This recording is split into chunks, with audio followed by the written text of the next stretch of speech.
Belisarius, Book 2, Glory of the Romans, by Paolo A. Belzoni, published by Arx Publishing, Merchantville, New Jersey. Prologue. After nearly a century of weakness and decline, the mighty empire of the Romans is again on the rise, under the scintillating rule of Justinian and his empress Theodora. A tireless and far-sighted ruler, Justinian's great dream is to reclaim the lost provinces of the Western Empire from the barbarian nations that now dominate them. In matters of diplomacy, Justinian is a genius. He is also a master at selecting just the right men to do his bidding for him. At the emperor's right hand is Belisarius, a brilliant general from rugged Illyricum, who has risen through the ranks with unparalleled speed. With a complete mastery of cavalry tactics and an indefatigable spirit on the battlefield, Belisarius dared to face the hated armies of Persia. In the year of our Lord, 530, the dashing young general won a sweeping victory over the Persians at the Battle of Daras, though outnumbered 2-1. With this tremendous victory, an end to the perpetual conflict on the war-ravaged eastern frontier now seems within reach, and Justinian is anxious to make peace with the Persians, so that he may focus his attention on the west. But while the emperor plans campaigns of glory against foreign enemies, he has neglected to secure the peace of his own capital.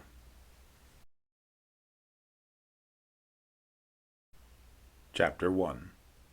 A.D. 531, Easter Day, 4th year of the reign of Justinian, Emperor of the Romans, near Callinicus in Roman Mesopotamia. On the banks of the muddy Euphrates River, the edge of the Fertile Crescent, where it is said that the earthly paradise created by Almighty God once stood, thousands of men now endured an earthly hell.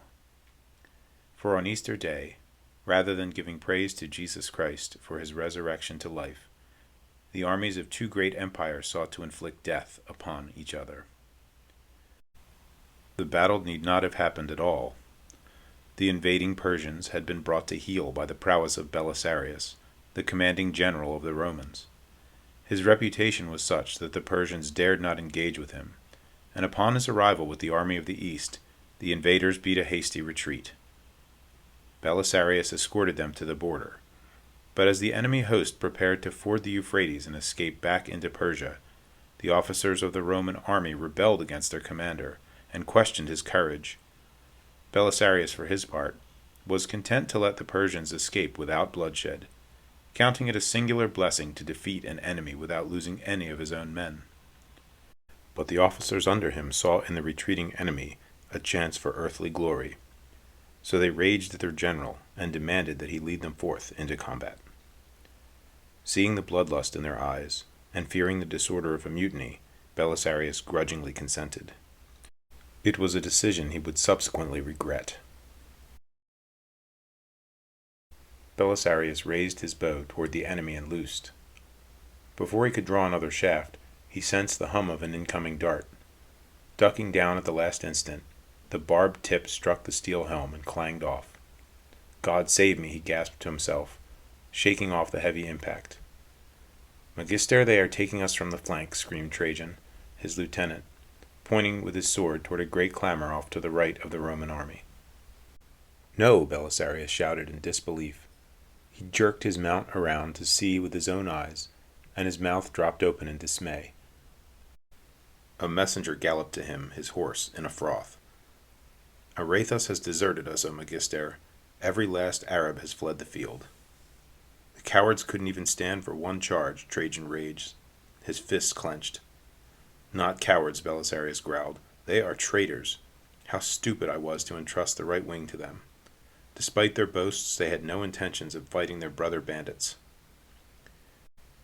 A great wail of despair went up from the Roman lines as the extent of the disaster was realized. Their previous swagger and order quickly dissolved into fear and chaos. In terror, thousands of mail-clad Romans threw down their arms and fled straight toward the nearby Euphrates, hoping to gain safety by swimming to the islands in midstream. Hundreds were cut down in their flight by jubilant Persians who slaughtered them with relish. A mere 1,000 picked men stood by Belisarius as he fought on. Ascan, the implacable Hunnic chieftain, along with several hundred of his best men, remained in the fight as well, forcing back the charging Persians time and again. The elite Persian immortals, desperate to revenge themselves on the Huns for their losses at Daras the previous year, massed and flung themselves upon Ascan's men, careless of death. But the wily Hun, perched on his nimble war-pony, made them pay dearly each time, dispatching some of their most valiant officers with his own deadly darts. "We must push through and unite with Ascan's men," Belisarius commanded, drawing a javelin. "The only way to salvage the day is to recombine our remaining forces, and put our backs to the river," he thought, his mind working feverishly. Anxious to obey their general, his stalwarts shifted front and began to move toward Ascan's surrounded contingent. But the Persians were experienced in war, and knew well that to secure the victory it is more important to quell those forces still in the fight than to chase those who run away. Belisarius soon found his path blocked by thousands of Persian foot soldiers, who, having returned from the rout, were moving in to finish the job. "Forward," Belisarius urged, as he forced his way to the point position of his phalanx. Joining the front rank, he struck with his javelin as a volley of arrows from the men in the rear poured over his head. The lightly clad Persian footmen toppled over dead in heaps, but others took their places, their huge wicker shields presenting an impassable obstacle. Belisarius's force was within shouting distance when an unexpected stroke from an immortal's sword struck Ascan on the side of the face, sending a fountain of blood into the air. Seeing their hated enemy wounded, the immortals cried out in triumph and rushed forward in a mass. Ascan's weary men melted before the implacable Persian assault, and the defenseless Hun captain was hacked to pieces, dead before he hit the ground. With their commander slain, the remaining Huns gave up the fight and attempted to escape as best they could.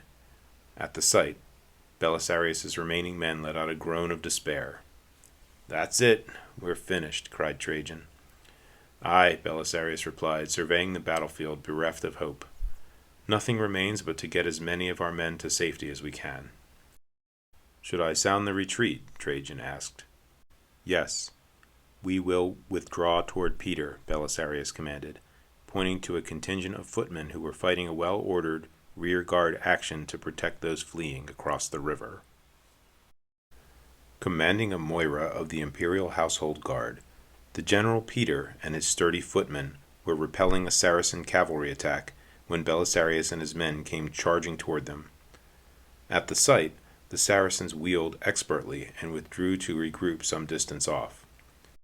The rest of the Persian cavalry also reformed nearby, preparing to deliver the coup de grace. "Dismount," Belisarius shouted to his grim-looking men. Collecting some weapons, he vaulted off of Balin, his blood-stained charger. Slapping the horse on the hindquarters, Belisarius sent him into the Euphrates to swim to safety on one of the islands. His men did likewise, and soon the river was filled with a herd of war horses, bobbing in the quickly reddening water. "What happened?" Peter demanded, as Belisarius and his men merged into the ranks of footmen. "Aretas has deserted us, and the Persians turned our flank," Belisarius said matter-of-factly. "Ascan has been killed, along with many of the Huns. The Isaurian Moira has been slain almost to a man." Peter's servile face fell. He had been one of the leaders of the faction that had demanded battle. "Do not be downcast," Belisarius chided, sensing the man's thoughts. "Our work here today is not done." "Right. Let us acquit ourselves as true servants of the emperor should," Peter replied. Belisarius and Peter reformed the 2,000 men remaining to them into a wide arc with the river at their backs. The front rank was made to crouch down, with their shoulders behind their tall shields. The second rank held their shields at an angle above the heads of the first rank, creating a solid shield wall that was proof against the weakly shot Persian arrows. A third rank shored up the first two, and thrust their javelins in the joints between the shields, bracing them against the ground. With the Roman rear protected by the river, the Persian and Saracen cavalry would have to charge their bristling lines head-on if they wanted to complete their victory, And charge they did. The Saracens came first, galloping up to the Romans and discharging a swarm of arrows. Their shafts bounced harmlessly off the shield wall, and the Roman counter-volley tore through horse and man with devastating effect, dropping many of the lightly armored Arabs to the earth.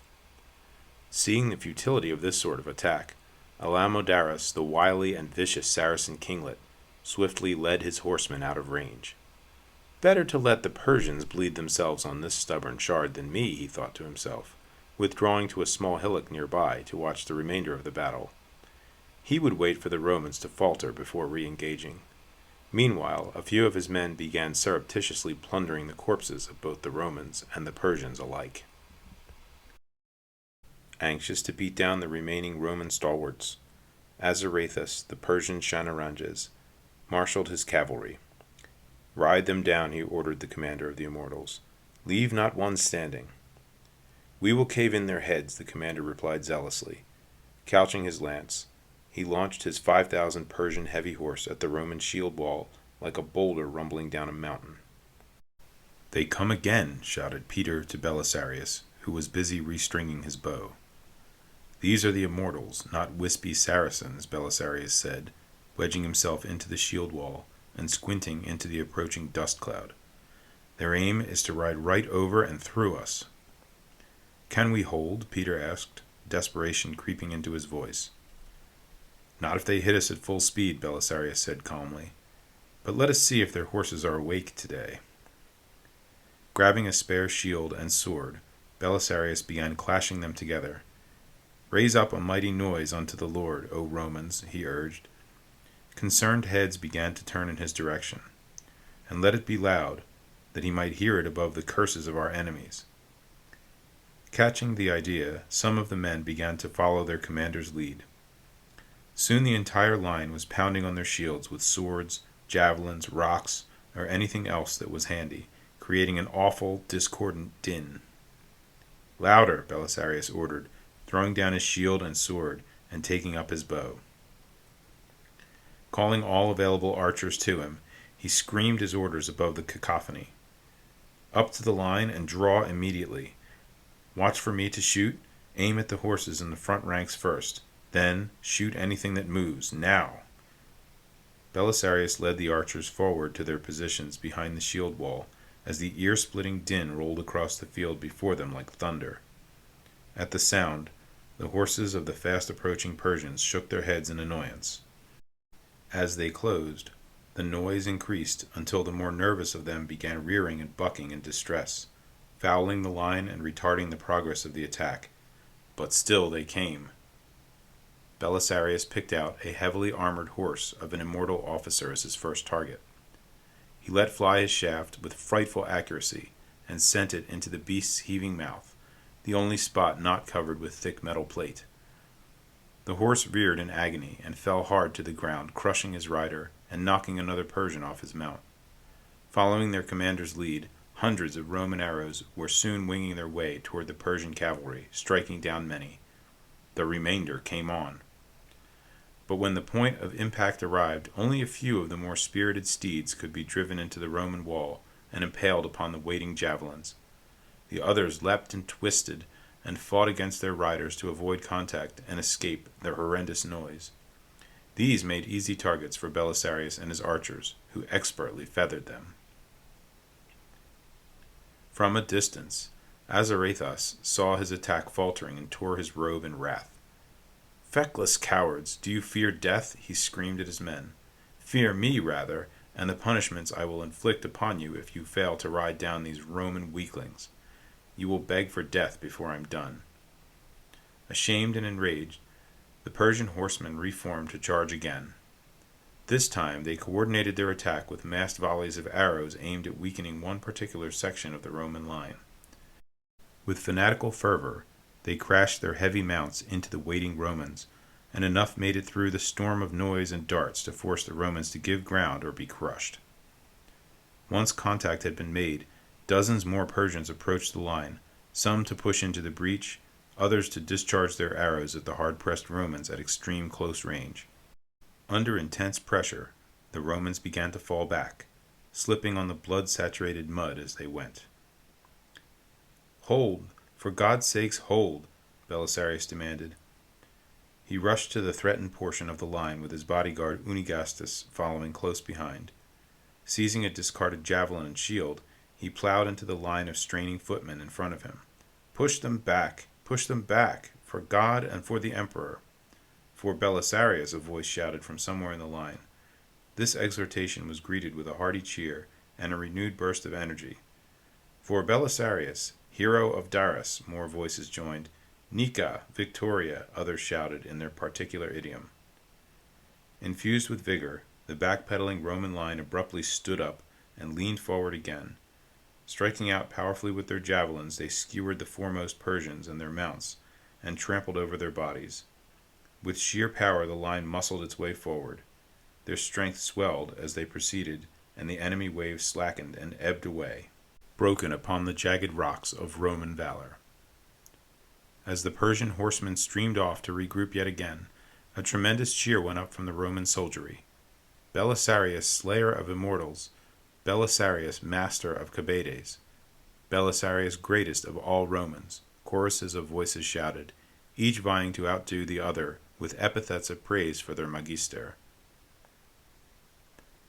From an island in the Euphrates, Belisarius' steward, Solomon, scolded the refugee soldiers gathered around him, and watched the continuing battle on the riverbank with alternating concern and admiration. Fitted out in a full corslet, Solomon had been given the rank of dux by his master and command of a reserve moira of cavalry. When the Persians turned the Roman flank, his inexperienced men were suddenly exposed to close combat and fled before the charging immortals. Silently cursing his failure, Solomon's keen eyes searched earnestly for a way to make restitution. "Our magister remains in the fight against 10 times his numbers, while you gutless creatures cower in the mud. What a shameful display," Solomon opined out loud to no one in particular. Enough of his men heard him. A few dozen soaked and filthy soldiers came forward. "What would you have us do, O dux?" Solomon looked them over. The thought of ordering them to swim back across occurred to him, but he dismissed it. Too risky and likely to be rejected by the men anyway, he thought to himself, stroking his smooth chin. At that instant, 2 flat-bottomed barges loaded with cargo slowly drifted by, pushed along by stout men with poles. "You there," Solomon shouted, his high tenor carrying clearly across the water. "Ground here. We have need of your craft." The boatmen pretended not to hear, and attempted to skirt the island, quickening their pace, but Solomon's men had caught the drift of his idea, and were immediately in the water seizing the boats. At Solomon's command they pitched the cargo overboard. "I shall be flogged because of this," one of the dejected boatmen complained. "Take it like a man, then," Solomon sniped back at him. "The value of these goods is nothing compared to the lives of our men." In minutes, Solomon and a score of men had crowded into one of the barges, and were headed back toward the battle. "Take the other barge back to Callinicus," Solomon ordered a contingent of soldiers. "Return here with 10 more boats, and tell any who hesitate that they will have to answer to the magister Belisarius himself." Belisarius had pulled back from the front line during a lull in the fighting, and was refreshing himself with water when the General Peter approached. "Your slave has arrived with 20 men from the routed reserve moira," Peter informed him. Belisarius turned on the man with anger in his voice. "Slave he may be, but I have made him an officer in my guard, General. You will refer to him by his rank henceforth, as is proper." "Yes, O magister," Peter replied resentfully. Javelin still in hand, Belisarius strode past Peter to greet Solomon. "I knew you'd turn up," he quipped, clasping arms with his steward. "My most sincere apologies for the performance of the men under my command, O magister. I have brought these few repentant souls to bolster your force." "They are most welcome," Belisarius said, gesturing toward the line, where each of them took up a position. "With luck, I also bring you something else that may be of use," Solomon continued. Belisarius shot him a quizzical look. "You see yon barge? What could you do with a dozen such?" Solomon asked rhetorically. "I have summoned them from Callinicus, having invoked your name and called down punishments on any malingerers." "Well done," Belisarius said, slapping his steward on the back. "Let us hope that my name inspires enough dread to light a fire under those laggardly dock monkeys."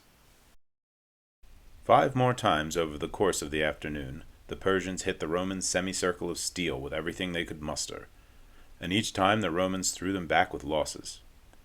From their protected position behind the shield wall, Roman archers launched their lethal shafts, hissing into the vulnerable Persian formations. Horses fell by the dozen, men by the score with each volley. Soon the pace of the Persian attack slackened. By nightfall it was over.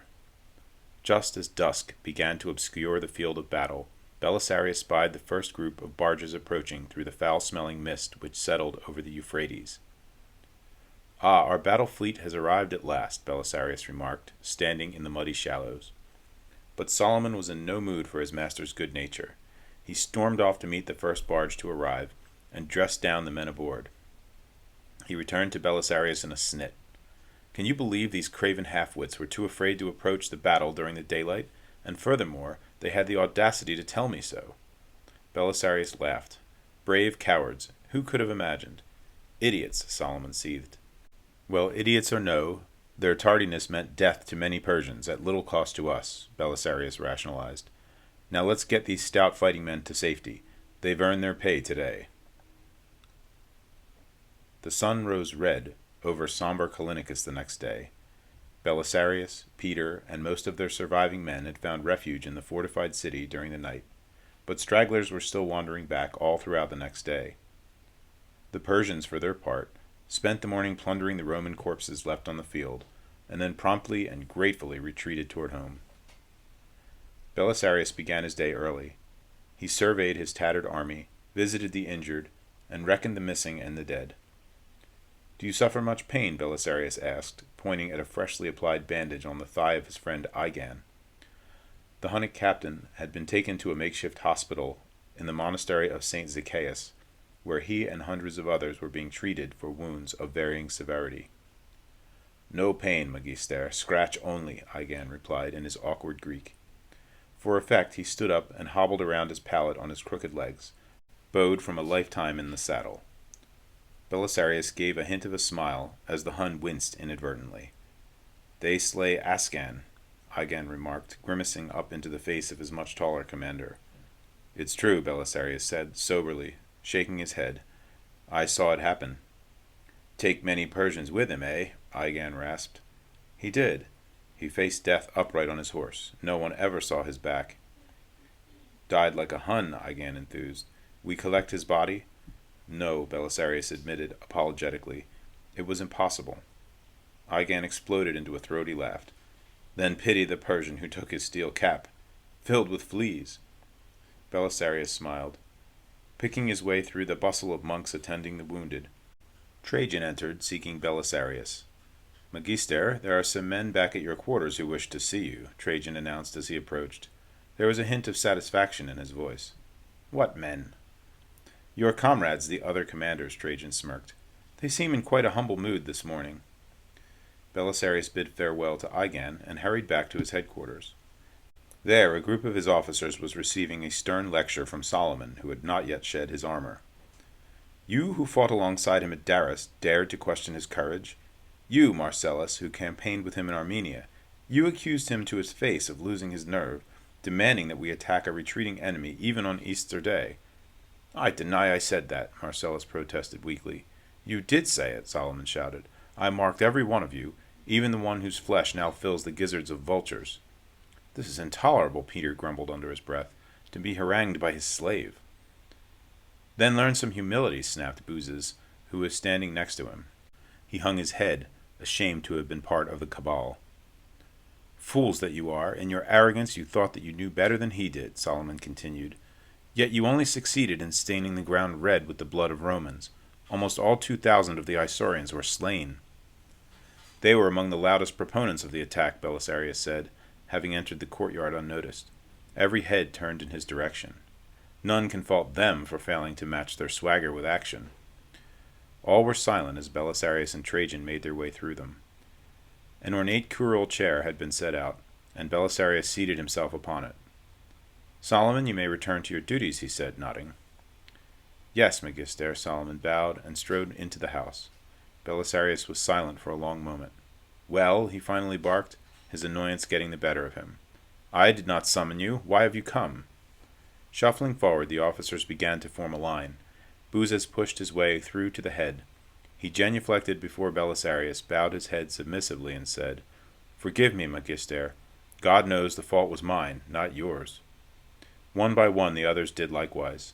But Peter and the other men of the imperial guard held back, scandalized. "Is this man the emperor, that he receives the obeisance of his underlings in this way?" Peter grumbled. His men returned his stony gaze with grim looks. "I'll not bow my neck to him," Peter continued, leading his men abruptly to the nearest exit. "And we'll see that the emperor hears of this shameful display." "Do that," Solomon confronted him in the atrium.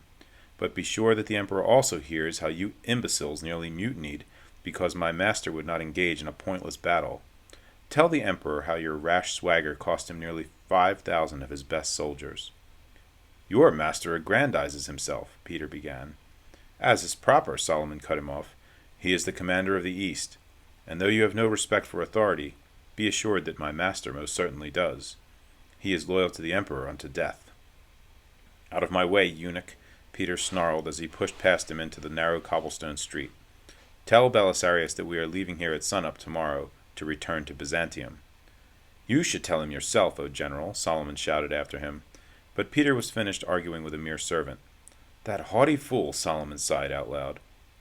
"Do not worry, O dukes. I shall make sure that matters are set aright in the palace," a familiar voice piped up from behind. "I have been meaning to request a research sabbatical in the capital for some time now." "Ah, Procopius," Solomon said, smiling. "But my master would be loath to part with you, even for a short time, as would I. The emperor will be looking for an independent report of the goings-on here, and I'll be only too happy to provide it. With a full purse and an armed escort, and a swift horse, I may even get there before Peter and his men do." "You bargain like a Jew rather than a Pamphylian, my friend," Solomon laughed, clapping him on the back. "But you shall have all that you ask for, with the gratitude of the entire household." Procopius's face broke into a sly grin. "Excellent. Now I've had my eye on that gray filly." 2 months passed before a military tribunal from Constantinople arrived, headed by the senator Constantiolus. Presenting his credentials to Belisarius, he immediately made his purpose clear.